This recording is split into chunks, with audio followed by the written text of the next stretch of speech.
Um homem negro, com roupas rasgadas e cheiro de rua, entrou em um banco de luxo e disse que era o dono.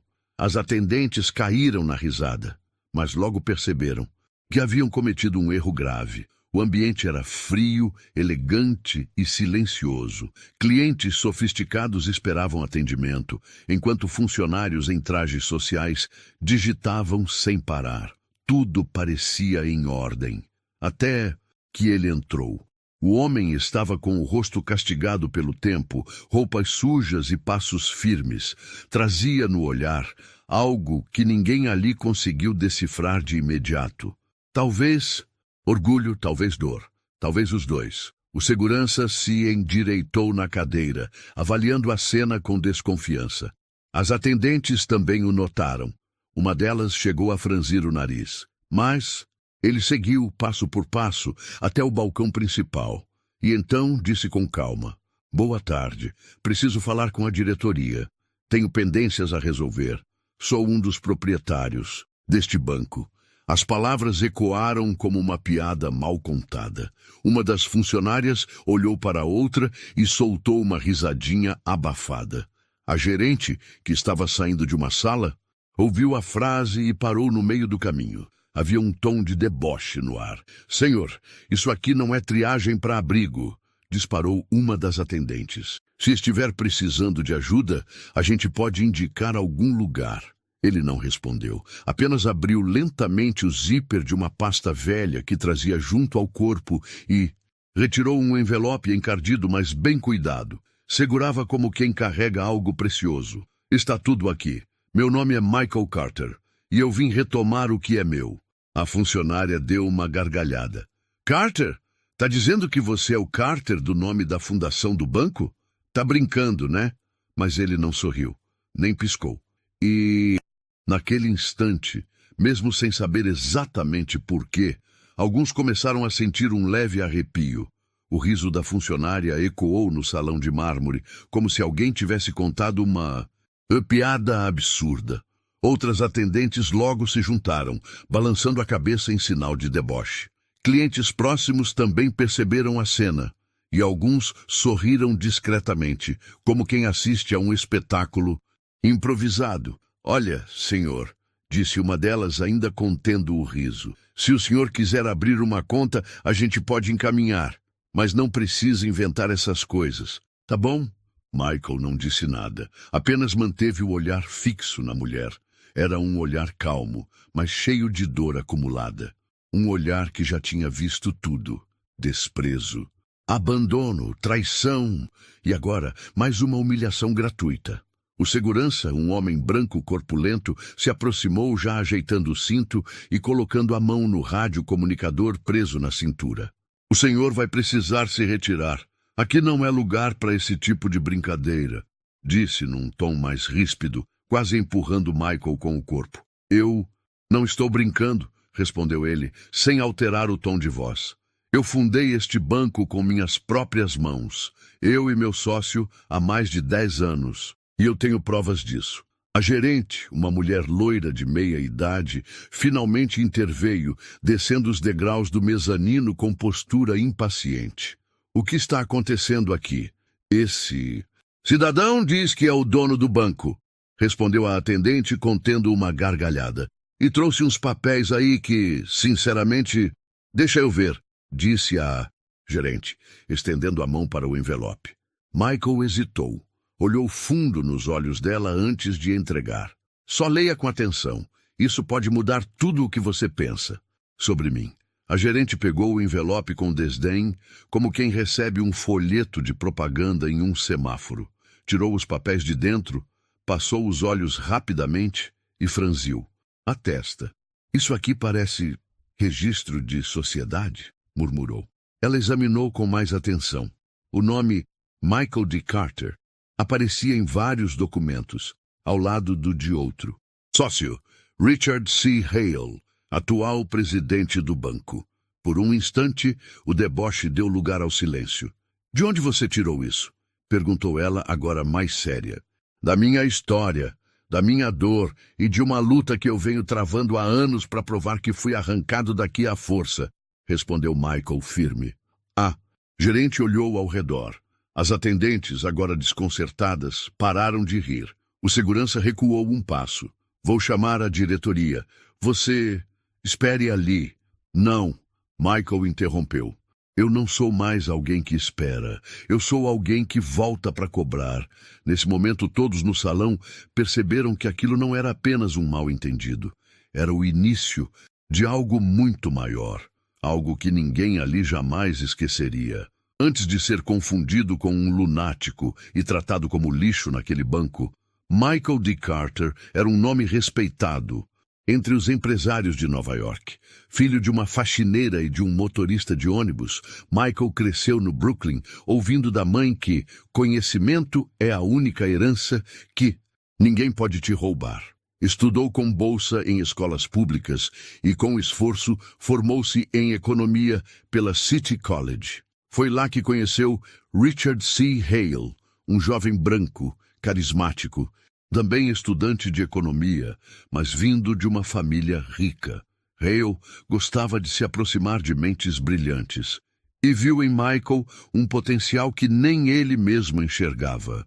Ainda, os dois se tornaram amigos inseparáveis. Montaram juntos um pequeno escritório de consultoria financeira em um porão alugado. Enquanto Richard cuidava da imagem e dos contatos, Michael mergulhava nos números, estratégias e projeções. Em pouco tempo, chamaram a atenção de investidores. Quando decidiram abrir um banco voltado a pequenas empresas e trabalhadores imigrantes, muita gente riu.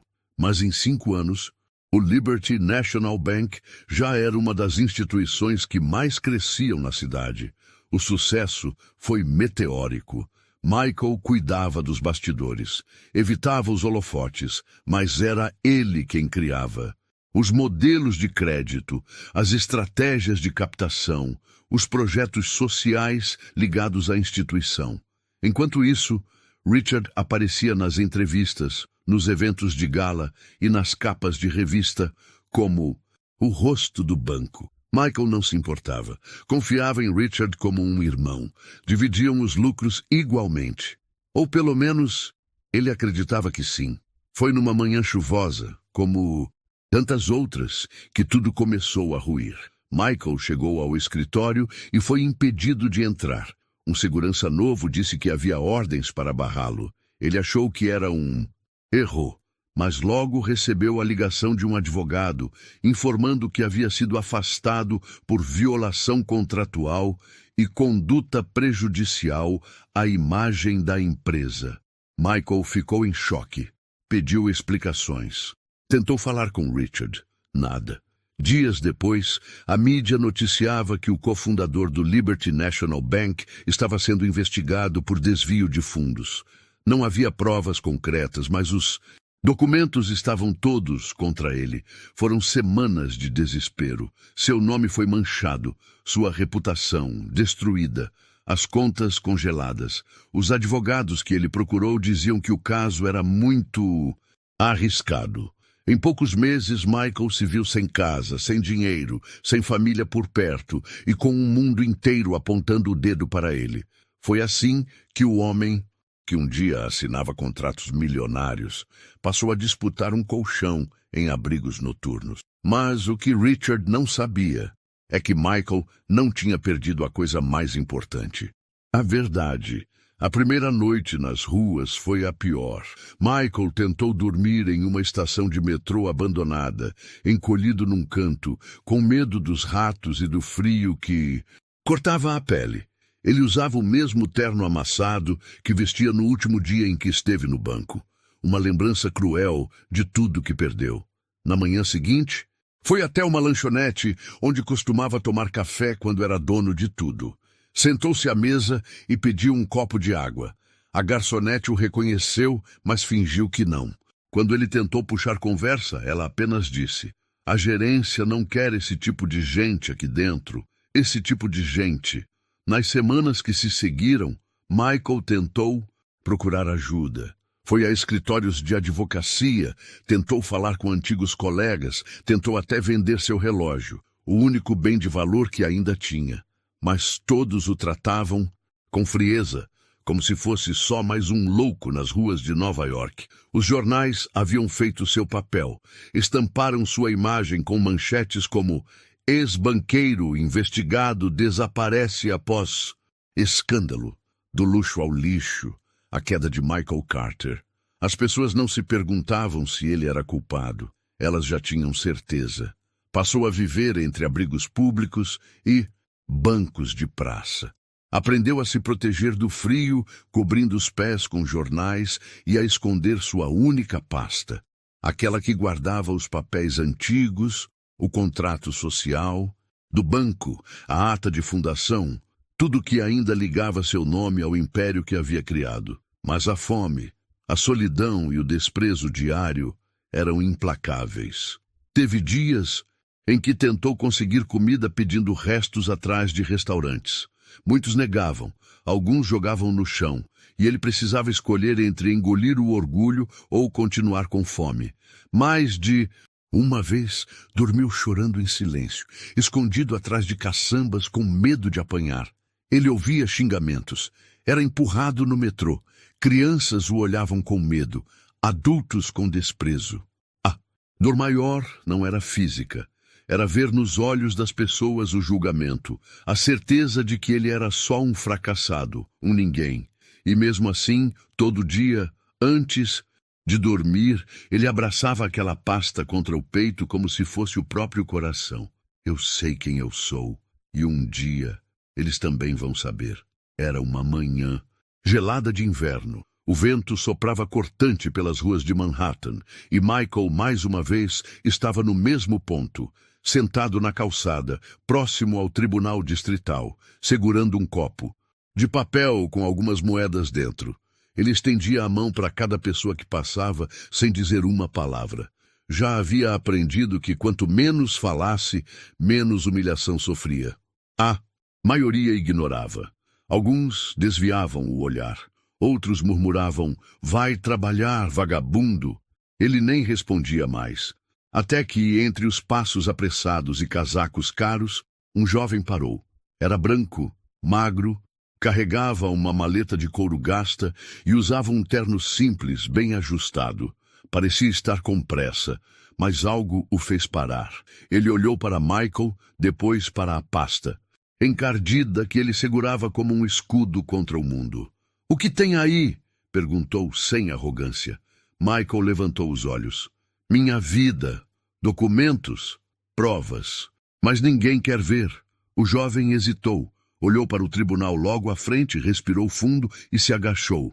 "Posso ver?" Michael não falou nada. Abriu a pasta devagar e mostrou algumas folhas, amareladas e gastas, mas organizadas. O rapaz começou a ler com atenção. Folheou os registros, os contratos, as assinaturas. Depois de uns 2 minutos em silêncio, ele olhou para Michael e perguntou, "Você é Michael D. Carter, o mesmo nome que aparece nesses documentos?" "Sou. Meu Deus, isso aqui é sério." Michael assentiu, com um leve sorriso triste. Sempre foi, mas ninguém nunca quis acreditar em um homem preto, sujo e sem endereço. O jovem ficou em silêncio. Depois se levantou e estendeu a mão.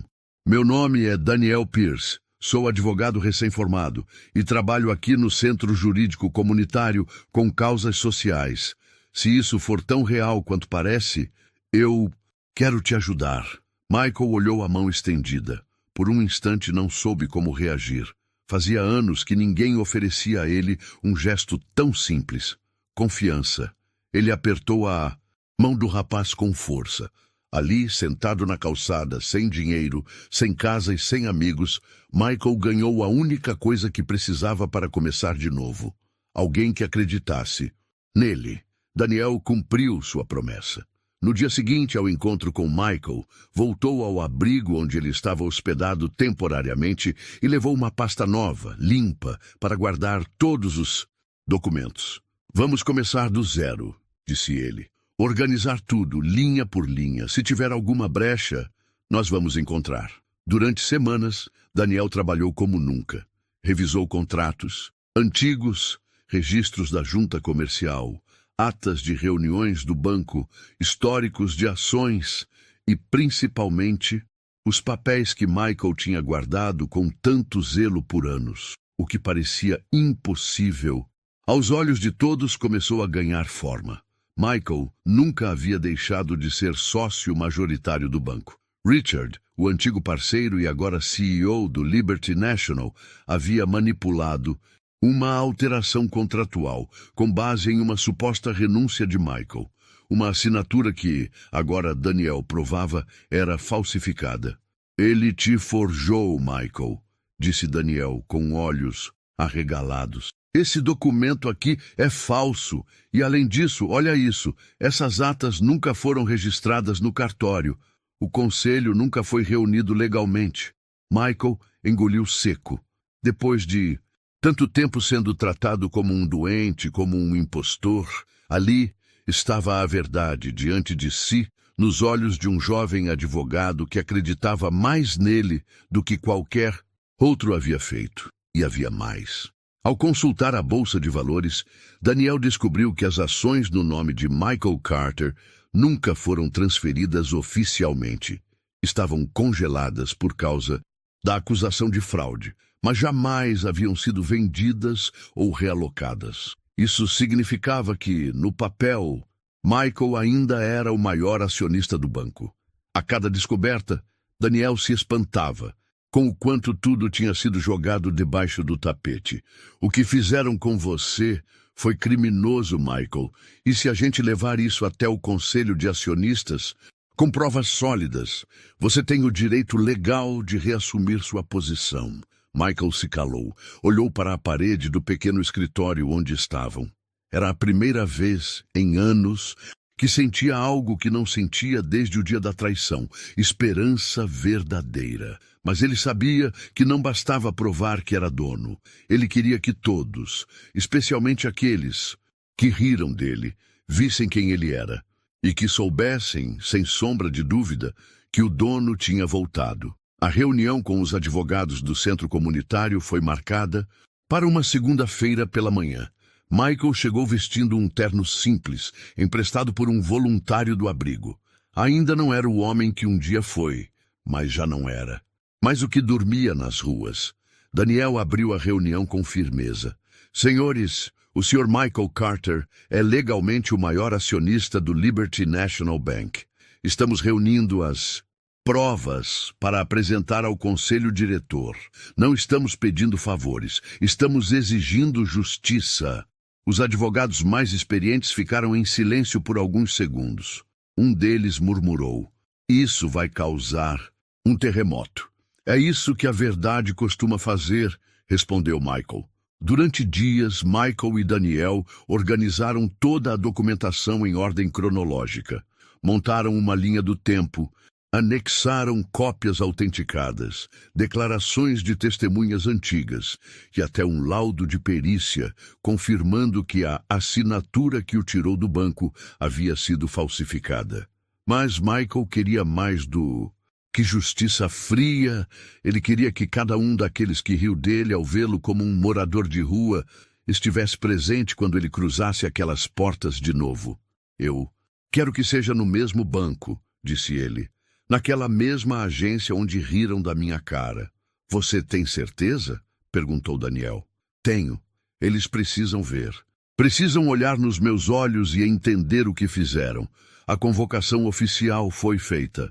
Com os documentos reunidos, Daniel protocolou junto ao conselho acionista do banco a solicitação de uma assembleia emergencial. O motivo? Fraude na estrutura societária, omissão de documentos e usurpação de cargo. A resposta chegou 3 dias depois. A reunião estava marcada para a sexta-feira, às 15 horas, na própria sede do banco, a mesma onde tudo havia começado. Na manhã da reunião, Michael acordou cedo. Passou a mão no velho envelope onde guardava os documentos originais. Era o mesmo que ele carregava no dia em que foi humilhado no saguão do banco. Só que agora, aquele papel amassado valia milhões. Antes de sair, parou diante do espelho. Observou o rosto. As rugas estavam mais fundas, os olhos mais firmes. A dor havia deixado marcas, mas também havia deixado lições. Agora é hora de voltar. Era uma tarde comum no banco. As atendentes digitavam nos computadores, os seguranças conferiam o monitoramento interno e os clientes esperavam pacientemente por atendimento. Tudo parecia igual a qualquer outro dia, até que a porta giratória se moveu. Michael entrou. Desta vez, vestia um terno sob medida, sapatos bem engraxados e uma pasta de couro nova embaixo do braço. Atrás dele vinham 2 advogados. Um deles era Daniel, que agora carregava um envelope com o selo oficial do Conselho de Acionistas. As atendentes viram aquele homem negro, elegante, caminhando com passo firme. Por um momento não o reconheceram, mas ele as reconheceu. Cada rosto, cada riso, cada frase cruel que havia engolido semanas atrás. Uma delas arregalou os olhos. A outra ficou pálida. A terceira, que havia rido mais alto naquele dia, soltou um sussurro. Não pode ser ele. Michael parou exatamente no mesmo balcão onde havia sido humilhado. As mesmas funcionárias estavam lá. A gerente, que naquela ocasião havia recebido seus documentos com desprezo, saiu da sala dos fundos e congelou quando o viu. Ele sorriu. Um sorriso contido, respeitoso, mas com um peso silencioso por trás. Boa tarde, disse ele com a mesma calma de antes. Vim para a reunião com o conselho. Já devem estar me esperando. As mulheres se entreolharam completamente atônitas. O segurança, o mesmo de antes, se aproximou hesitante. Dessa vez, sem postura autoritária, apenas confuso. O senhor está aqui com... Daniel se adiantou, mostrando o documento com o selo dourado. O Sr. Michael Carter é o maior acionista desta instituição e está aqui para reassumir sua posição como membro fundador e presidente do conselho. Essas são ordens oficiais. O silêncio no saguão foi absoluto. As atendentes tentaram disfarçar o pânico. A gerente pigarreou, como se estivesse buscando alguma compostura que já não existia. Sr. Carter, por favor, me acompanhe. A sala está preparada. Michael deu 2 passos, depois parou. Virou-se lentamente para as 3 funcionárias. Lembram de mim? Elas baixaram os olhos. Nenhuma respondeu. Quando entrei aqui semanas atrás, vocês riram. Riram da minha aparência, da minha dor. Riram da possibilidade de um homem como eu ser dono deste lugar. Ele fez uma pausa. Hoje não estou aqui por vingança, estou aqui por justiça. Mas cada palavra dita naquele dia ainda ecoa na minha memória. E ela vai ecoar na de vocês também. E então, calmamente virou-se e seguiu com seus advogados até a sala da diretoria, onde o que estava por vir mudaria o destino de todo aquele banco. Na sala de reuniões do último andar, o ambiente estava tenso. Membros do conselho, advogados da diretoria e acionistas estavam reunidos, muitos, sem entender exatamente por que haviam sido convocados com tanta urgência. Até que Michael entrou. Alguns o reconheceram de reportagens antigas, mas ninguém esperava vê-lo ali. Vivo, bem vestido, acompanhado por advogados e com um olhar que misturava firmeza e dor. Logo atrás dele, Daniel colocou os documentos sobre a mesa. Estamos aqui para apresentar provas de fraude documental, falsificação de assinatura e usurpação societária. O Sr. Michael Carter foi removido ilegalmente da estrutura do banco, mesmo sendo o sócio majoritário desde sua fundação. Murmúrios começaram a ecoar pela sala. Um dos acionistas mais antigos que conheceu Michael na época da fundação levantou-se surpreso. Carter, é você mesmo? Michael assentiu com a cabeça. Eu fundei este banco com minhas próprias ideias, minha própria história e meu próprio suor, e fui arrancado dele como um criminoso, por alguém em quem confiei. Nesse momento, a porta se abriu. Novamente, e quem entrou foi Richard C. Hale, o sócio traidor. Vestia um terno impecável, mas o rosto estava visivelmente nervoso. Ele havia sido informado da reunião em cima da hora. Não sabia que Michael estaria ali. Não sabia que a verdade viria à tona. Mas o que está acontecendo aqui? Perguntou, olhando ao redor. Daniel, não. Perdeu tempo. Sr. Hale, temos provas de que sua equipe forjou documentos para remover ilegalmente o Sr. Carter da sociedade. A perícia confirmou a falsificação de assinaturas. Temos registros, testemunhos e atas inválidas. Isso aqui é um dossiê completo.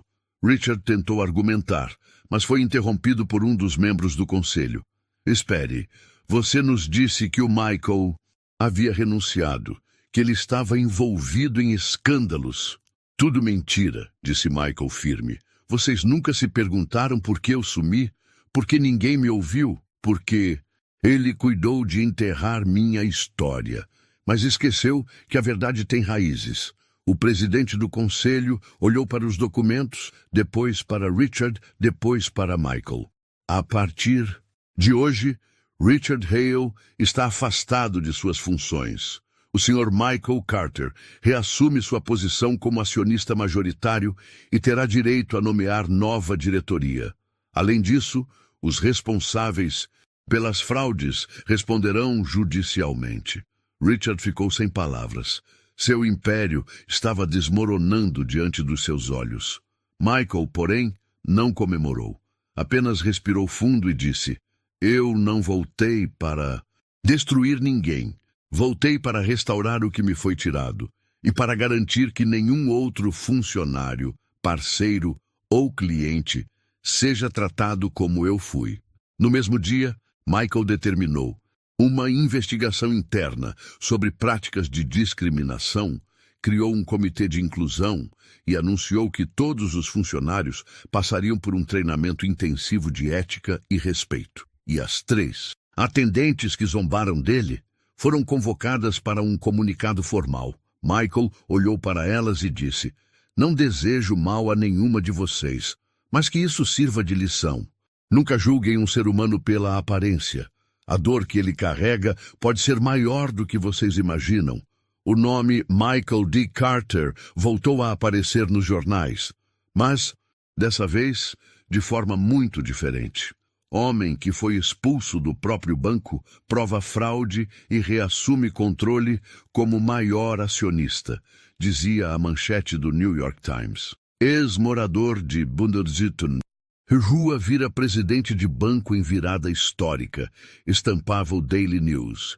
Michael se tornou um símbolo, não apenas de superação, mas de dignidade, de resiliência, de justiça feita, sem ódio, sem violência, apenas com coragem, inteligência e verdade. Em sua primeira entrevista pública, ele foi direto. O que fizeram comigo quase me matou, mas também me deu força para lutar não só por mim, mas por todos que já foram calados, ignorados ou julgados pela aparência.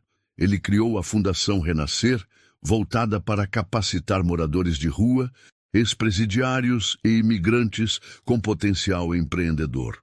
O primeiro programa da Fundação oferecia treinamentos em finanças, acesso a microcrédito e apoio jurídico gratuito. Voltou aos mesmos abrigos onde dormiu anos atrás. Dessa vez, não para pedir ajuda, mas para oferecê-la. Na sede do banco, determinou que nenhum funcionário poderia ser promovido sem antes participar de um treinamento obrigatório sobre preconceito estrutural, empatia e dignidade humana. Alguns questionaram se era mesmo necessário. Michael respondeu com um simples: se alguém tivesse aprendido isso antes, talvez eu nunca tivesse sido chutado por aquela porta. Quanto às atendentes que riram dele, 2 pediram demissão sem suportar a vergonha. A terceira, a mais jovem, pediu desculpas, sinceras, chorando. Michael a ouviu e depois, de um longo silêncio, disse: crescer dói, mas aprender é o que nos torna humanos. Ela ficou. Hoje é uma das funcionárias mais respeitadas da agência.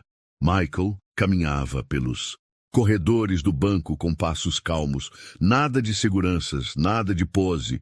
Ele cumprimentava todos, e sempre que alguém novo perguntava quem ele era, um funcionário mais antigo respondia: aquele ali é o dono. Mas, acima de tudo, é o homem que provou que nunca se deve subestimar ninguém. Se essa história tocou você, comente aqui embaixo o que mais te marcou. E não se esqueça de se inscrever no canal para não perder nenhuma das próximas histórias emocionantes como essa. Até a próxima.